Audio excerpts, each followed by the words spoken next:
Buenos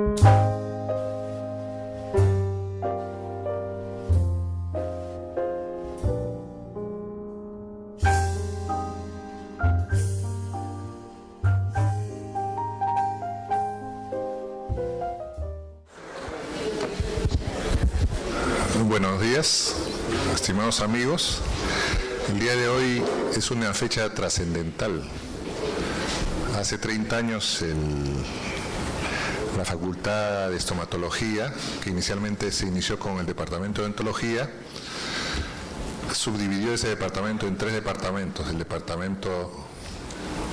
el histórico Departamento de Clínica Estomatológica, el Departamento de Medicina y Cirugía Oral y el Departamento de Odontología Social. Siendo el primero, el más importante, es que hoy día celebramos 30 años. Yo también tengo 30 años. Me acuerdo que empecé la docencia universitaria en el año 1984.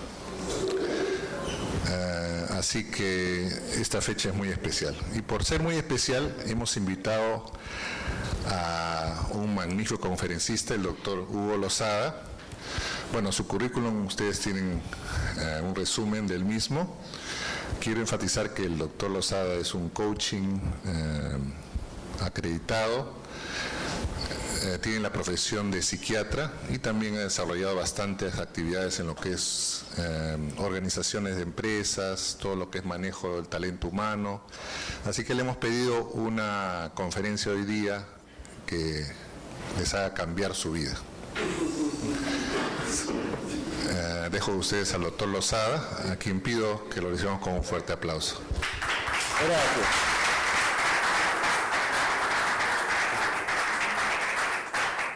Gracias. Bueno, ante todo, aunarme a las felicitaciones por el aniversario.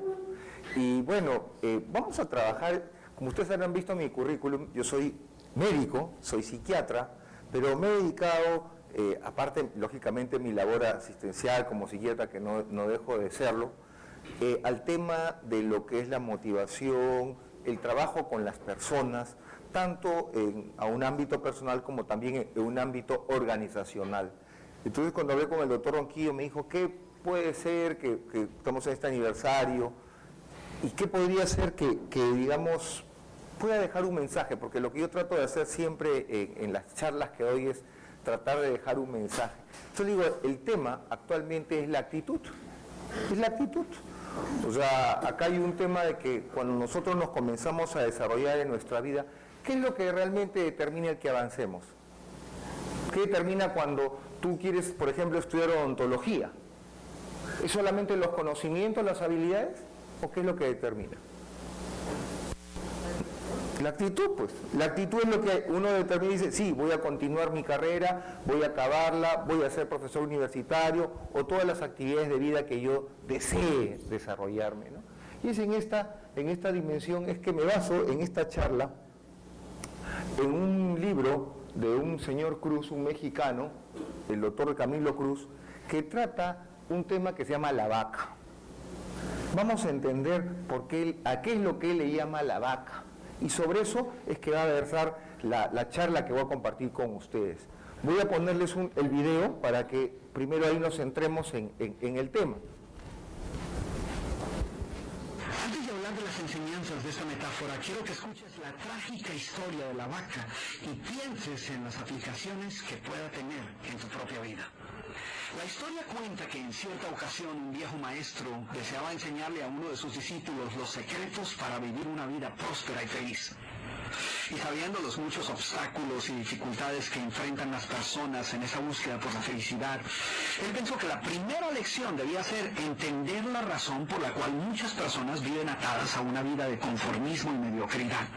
Después de todo, muchos hombres y mujeres parecen incapaces de sobreponerse a los obstáculos que les impiden alcanzar el éxito y terminan viviendo vidas apenas tolerables.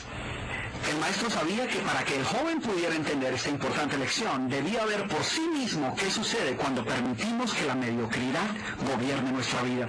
Así que el maestro decidió que aquella tarde saldrían en busca del poblado más pobre de aquella provincia, y una vez allí se dispondrían a buscar la casa más pobre de todas, y allí ellos pasarían la noche.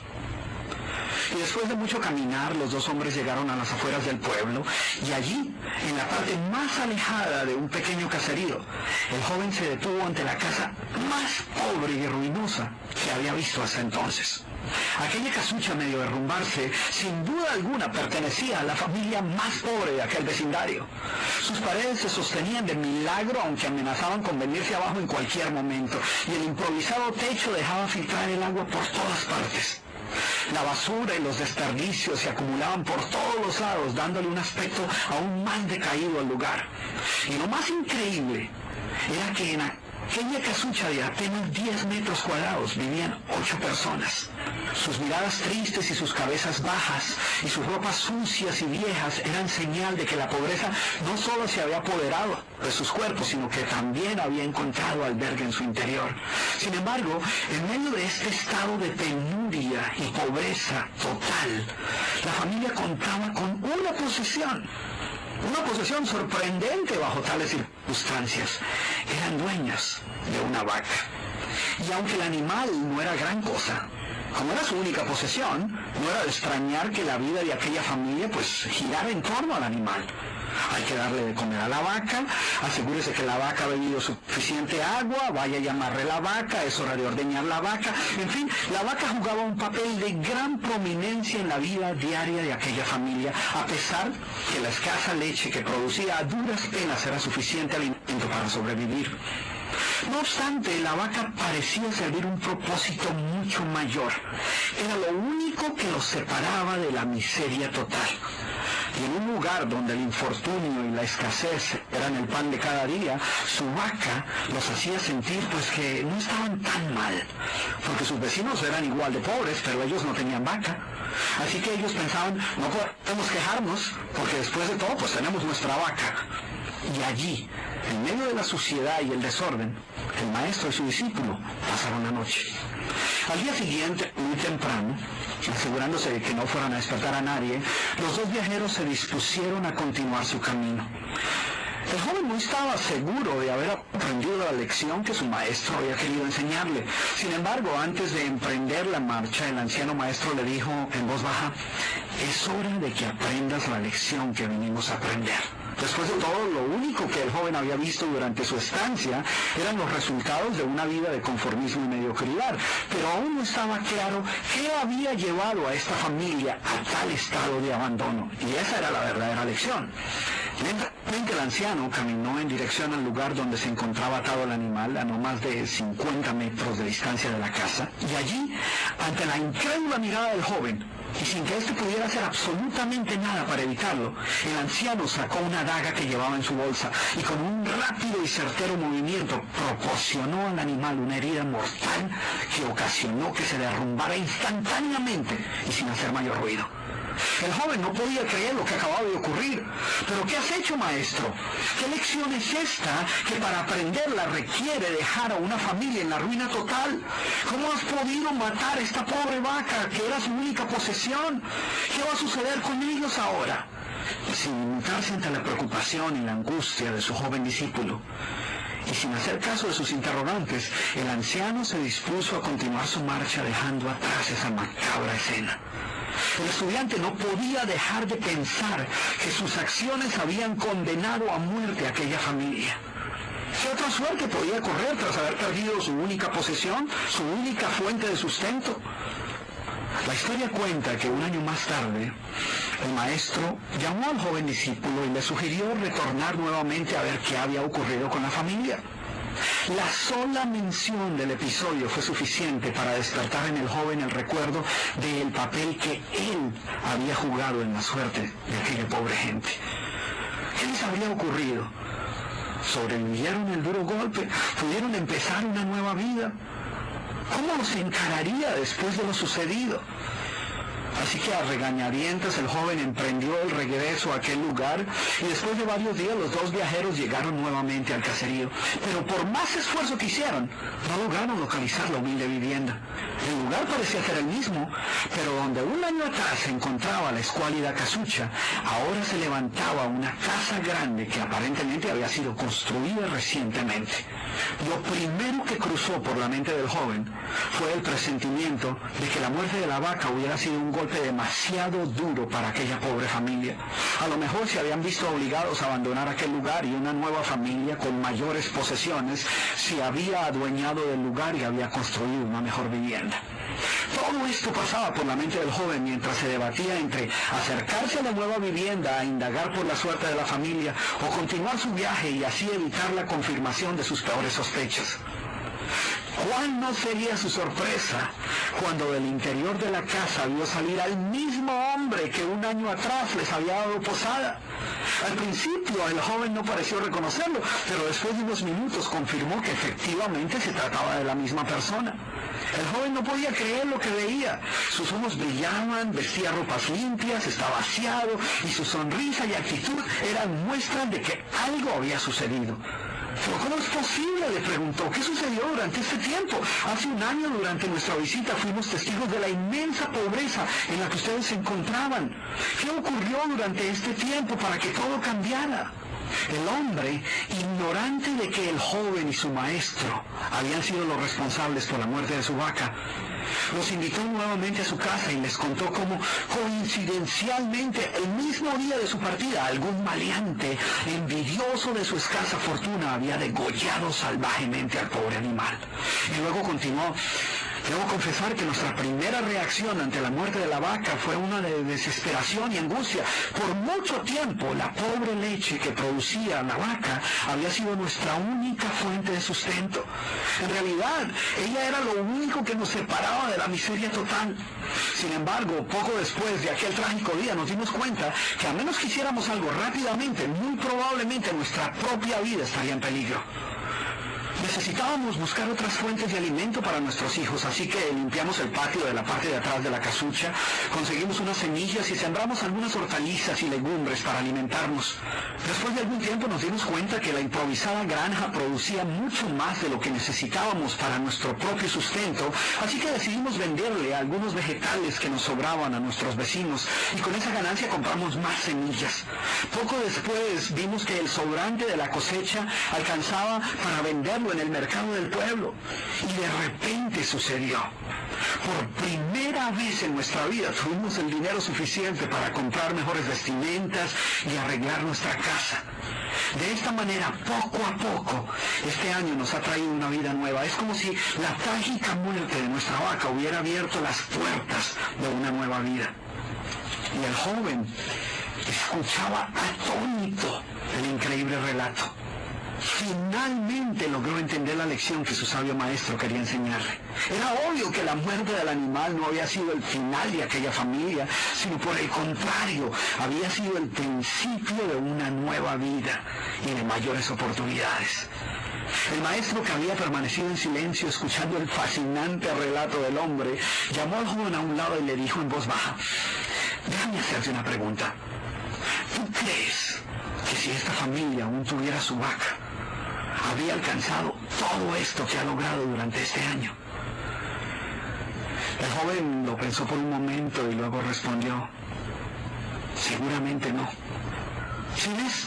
La vaca, además de ser su única posesión, era también la cadena que los mantenía atados a una vida de conformismo y mediocridad. Cuando ya no pudieron contar más con la falsa seguridad que les daba sentirse dueños de algo, así solo fuera una pobre vaca, tomaron la decisión de esforzarse por buscar algo más. Tuvieron que aprender a ver más allá de sus circunstancias presentes.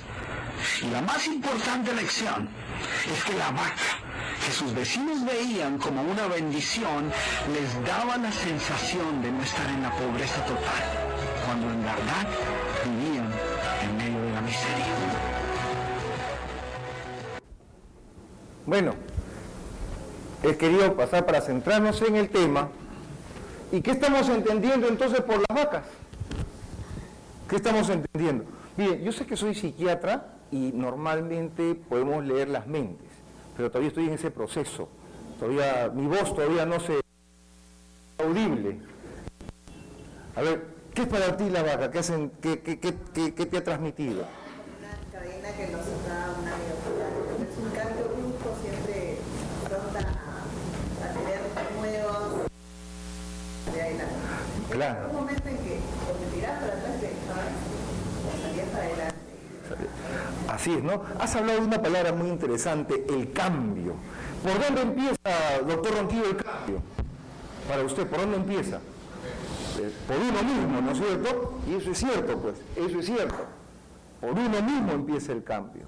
Y vamos a ir viendo, analizando qué es lo que ocurre muchas veces en nosotros, en las organizaciones con respecto a las vacas, porque hay vacas organizacionales también, y hay vacas personales, ¿no? Y no hay cambio posible, si es cierto, si no empezamos cambiando nosotros. O sea, eso es lo primero que tenemos que hacer. Y cada uno de ustedes al final va a salir haciendo una recapitulación de sus vacas. Por si acaso no las va a compartir, no se preocupen, las van a tener en su establo. Todos tenemos vacas. Entonces, y esto es muy importante, nadie va a hacer el cambio por ti. O sea, nadie va a venir, te va a decir, ¿sabes qué? Por si acaso yo te identifico tu vaca, acá tiene, empieza tu cambio ya. Nadie. Nadie. Locura, mira lo que decía, es hacer siempre lo mismo y esperar resultados diferentes. Albert Einstein. Entonces, lo que decía el doctor Ronquillo, ¿qué ocurre en nuestra mente? Todos nosotros vemos una realidad. Si yo, por ejemplo, en este momento, yo me caigo, unos dirán, pobrecito, cómo se cayó Hugo Lozada, y otros dirán, bien hecho, ¿cómo no se dio cuenta que el piso estaba encerado? El mismo hecho y dos formas de ver diferentes las cosas. Entonces, y eso porque tenemos nuestros paradigmas. ¿Cuál es nuestro paradigma? Nuestras vacas. Nosotros filtramos a través de nuestras vacas la realidad. ¿Y qué pasa cuando no manejamos adecuadamente nuestras vacas? Comenzamos a tener tristeza, comenzamos a tener ira y comenzamos a tener ansiedad. Una de las dos o las tres emociones. Quiere decir que cuando yo experimento mis vacas, comienzo a experimentar estas tres emociones. Esto es lo que se llaman emociones bloqueantes. ¿Por qué bloqueantes? Porque en lugar de que la sangre vaya a mi cerebro para que yo pueda pensar, no, se van a los músculos. ¿Por qué? Porque por evolución, porque los seres humanos no dejamos de ser animales, unos más que otros, pero animales. Atacamos, huimos o nos paralizamos. Esas son las tres conductas dentro de nuestro proceso evolutivo que nosotros utilizamos cuando no manejamos adecuadamente nuestros modelos mentales. Entonces, acá el tema es lo que sí, todo es cierto, pues, todo está en la mente de nosotros. Pero si todo está en la mente de nosotros y nosotros nos damos cuenta, ¿por qué es que no tomamos muchas veces la decisión de cambiar? ¿Por qué? Porque yo les voy a decir una cosa, estas vacas al final se instalan en nuestra mente a través de lo que se llaman los circuitos neuronales. Quiere decir que no es que son sencillamente pensamientos al aire, sino que se instalan en nuestro cerebro. Entonces, para que yo reestructure una nueva forma de pensar, tengo que comenzar, en primer lugar, justamente a cambiar estas ideas. Quiere decir, a cambiar estas vacas. Pero el primer paso vamos a darnos cuenta que es identificándolas. ¿Y qué tipo de vacas son las que tenemos que nosotros tener en consideración? En primer lugar, vamos a chequear nuestra actitud. 3 competencias son básicas actualmente para que el ser humano sea exitoso. Sea exitoso. Aprender a aprender, aprender a desaprender y aprender a reaprender. Son competencias básicas actualmente para el ser humano y sobre todo para los profesionales. Si no, podemos terminar así o podemos terminar de la otra manera. ¿Cuáles son las vacas más comunes que existen entre nosotros? Las excusas. Entonces, a ver, seguramente has escuchado alguna excusa, por ejemplo. ¿Cuál, por ejemplo, se te viene a la mente? Puede ser de la organización. Tú estás estudiando acá. Ya. ¿Qué excusa es la que tú escuchas así, con cierta frecuencia, que te llama la atención? ¿Ah? Había mucho tráfico, por eso llegué tarde. Más bien, si pueden hacer el micro, por favor. Para que las personas puedan... Ahí está. A ver, doctor Ronquillo, ¿usted qué excusa escuchó? Porque estoy plenamente convencido que no son las que uno practica, sino que... No tengo tiempo. No tengo tiempo, también otra de las excusas, ¿no es cierto? ¿No? Se me cruzó el poste, por eso llegué tarde. ¿No? ¿Qué otra excusa, por ejemplo? A ver, ¿qué se les ocurre? ¿Qué excusa? Tengo muchos problemas. Tengo muchos problemas. A ver, ¿qué excusa se te ocurre? Creo que estás entrando tú en una suerte ahorita de invernación allá. Ahí está, esta es una buena vaca, ¿no? ¿Cuál sería ahí? No sé, ¿me están llamando? Me están llamando, por eso que no puedo escuchar, ¿no? Interesante, ¿no? Interesante, ¿no? No vi lo que era la charla porque me estaban llamando justo en ese momento. Se morían si no respondía, el diente no daba para más. ¿Cuál es el problema con respecto a las excusas? En primer lugar, con una excusa eludimos nuestra responsabilidad. Y buscamos siempre responsables. Les aseguro que siempre va a haber responsables. ¿Por qué llegué tarde? Porque el tráfico estaba cargado, ¿no? Siempre hay una excusa. Pero solamente hay 3 cosas ciertas acerca de las excusas. En primer lugar, primero si quieres la vas a encontrar. ¿Por qué no llegué temprano no pude llegar a las escaleras? Oye, ¿te has dado cuenta de lo empinada que están las escaleras para llegar acá? Bien bravas, ¿no? Y si quieres vas a encontrar la excusa, ¿eh? Vas a encontrarla. En segundo lugar, vas a tener aliado. Yo sé cómo te sientes, pero a mí me sucede lo mismo. A mí me pasa exactamente, oye, de verdad, a mí me pasa también lo mismo. O sea, qué piña. Y la tercera, nada habrá cambiado en tu vida, pues. Nada cambia. Las excusas, pues, no, ¿por qué no hiciste tu maestría, tu doctor? No, es que no tenía plata. Excusa. ¿Y qué ocurre? Tu mediocridad sigue ahí, pues. Ahí sigue tu mediocridad. Y ¿sabes qué? Sobre todo habrá retrocedido, porque siempre sigue manteniendo la excusa. Otra de las vagas, el pesimista. ¿Qué dice el pesimista? Yo no soy pesimista, yo simplemente soy realista. Oye, vamos como a veces un niño le pregunté, ¿y qué vas a hacer de grande? Nada. ¿Pero por qué? Si vamos a morir de todas maneras. ¿No? Entonces, el pesimista tiene acá un vaso a medio llenar. ¿Y qué dice el pesimista? Ay, solamente me queda medio vaso de agua. ¿Qué dice el optimista? He disfrutado de medio vaso de agua. Miren cómo va cambiando y cómo tu cerebro va funcionando con respecto. Yo que de alguna manera yo soy coach. No sé si ustedes han escuchado acerca del coaching. Claro, coaching es una estrategia comunicacional que busca que la gente acorte su ciclo de aprendizaje para la toma de decisiones.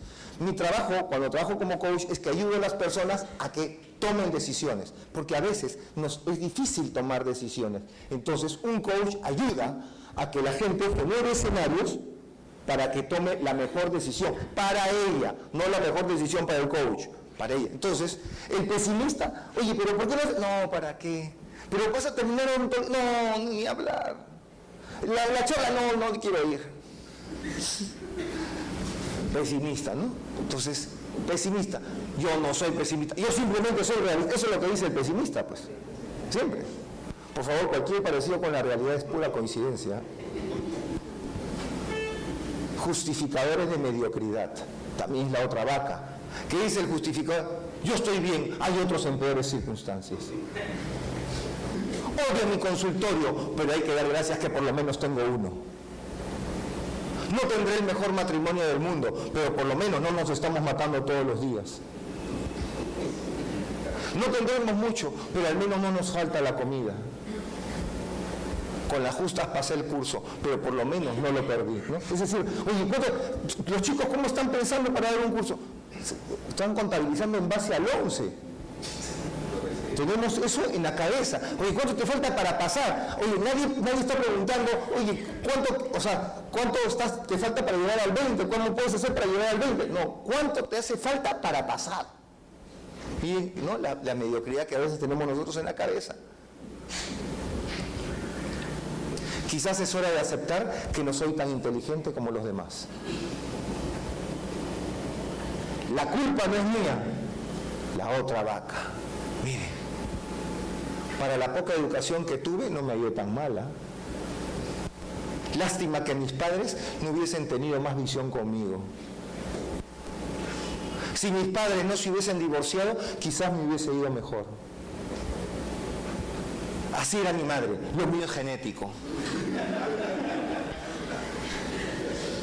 Mi problema es que mi esposo no me apoya, ¿no?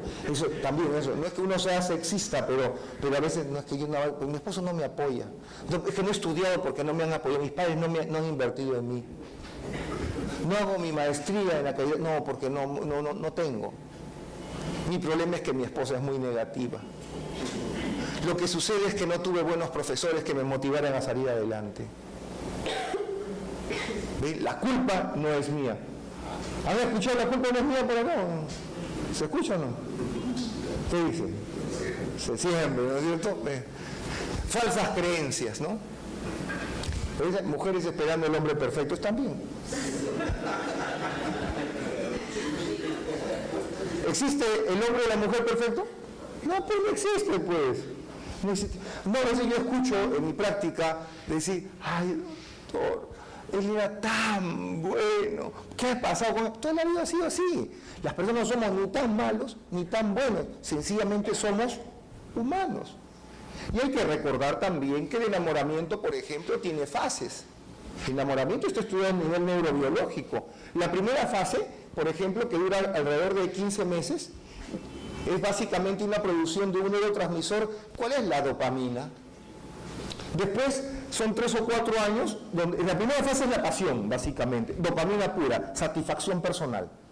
La siguiente fase es de 3 a 4 años, que se produce básicamente oxitocina, que es de alguna manera la sustancia que nos hace sentir ya un bienestar, pero que ya busca una interacción. Y recién el verdadero sentimiento, entre comillas, lo que podemos llamar el amor maduro, entre comillas, se da a partir de los 5 años. Y estamos esperando, ay, ¿por qué no se enamora? No, pues, todavía está en su fase dopamínica. Ay, es importante, pues. Falsas creencias, por ejemplo. Entonces, esas falsas creencias, como mi papá era alcohólico, con seguridad para allá voy yo.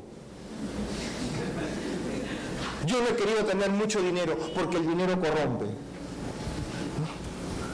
Los ricos son infelices y entre más tienen, menos contentos están con lo que tienen.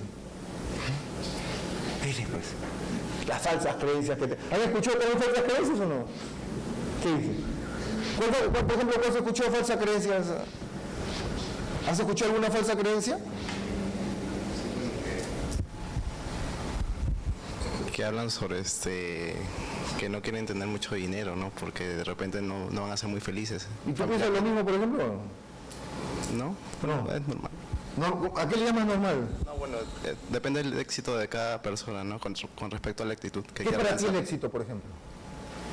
Bueno, en el éxito se puede, Para ti, en ciertas medidas, ¿no? Éxito familiar, éxito de dinero, de educación.